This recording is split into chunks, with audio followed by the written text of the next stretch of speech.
Hi! I'm Sylvina Lopez. I'm a freelance makeup artist, but people also know me as Slow.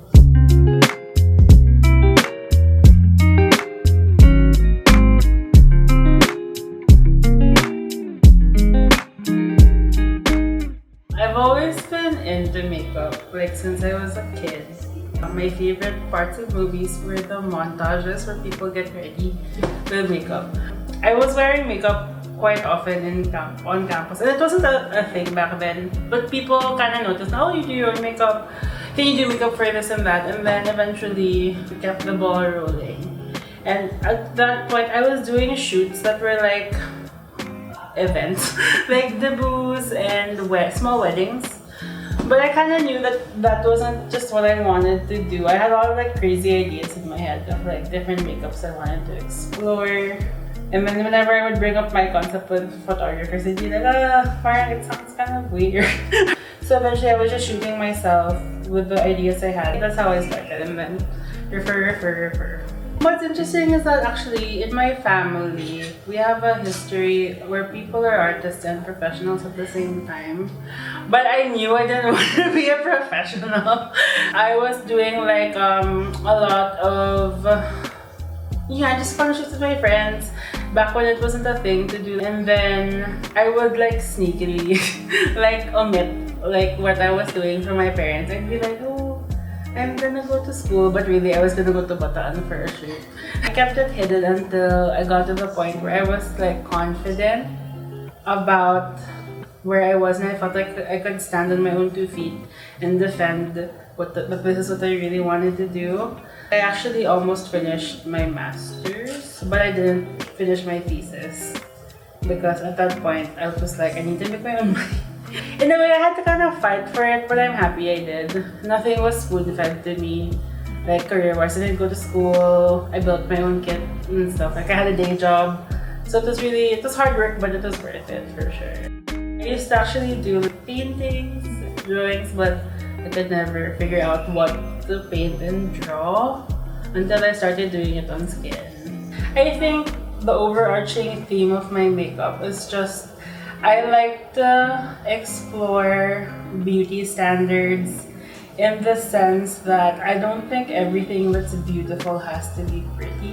When it comes to like commercial work, like I always get the feedback that people tell me that they know I did it, because I guess like there is like a permeating kind of feel to my work. My beauty work is about enhancing someone's look versus like concealing. I like to work with the photographer and talk about the concept, and I don't like being given pegs. I don't like photo pegs.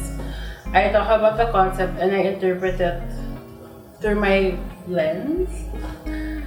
I guess you could break it down that I like color, I like kind of crazy things, like it's very image based, but parang at the end of the day, it's basically I'm just having fun playing with concept. It's about like parang playing with that concept of like what's beauty, can beauty be ugly? Because like throughout my life in general, a lot of the things that have happened that are beautiful haven't been very pretty. So like parang it's interesting to inject that into images, especially in fashion and in just personal work. I've had like tastes of different types of editorial, how they're done. I think my peak editorial time, I still do editorials now, but I was lucky enough to come into editorials at the time when print was booming. My biggest kind of collaboration was when Scout did the rebrand. I coincidentally met the editor-in-chief at the time, Jed Gregorio, and it was like amazing because what he said was like randomly, offhandedly at the shoot, he was like, I love your style, like I want to try and get you for all the covers from now on. And I thought he was just kidding.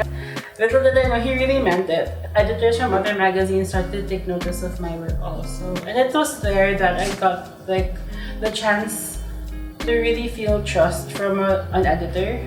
And they would just give me a concept and let me design the looks, which wasn't very common at the time. One of my main inspirations is like Alex Box.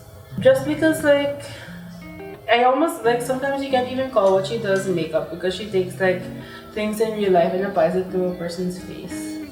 And then of course Pat McGrath. Also, just like because their journeys have been non-traditional, in a way it just feels like my own also.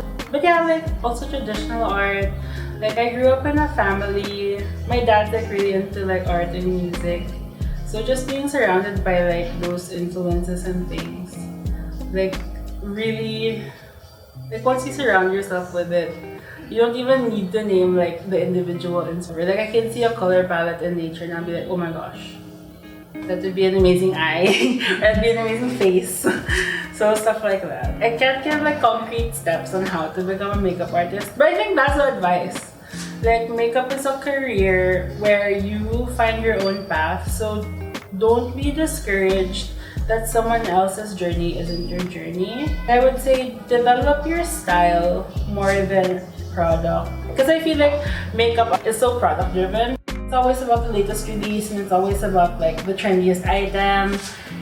But in the end, what's interesting about makeup is it's also down to earth in that everyone has a face. And then if you can interpret like different concepts through like someone's face or present it on a human being, it all becomes a lot more interesting. You don't need to be a girl or someone who enjoys makeup to appreciate like art on someone's face or how one person can transform into another image.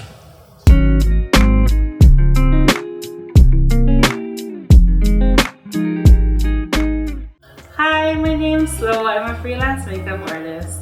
Like, share, and subscribe to After Hours.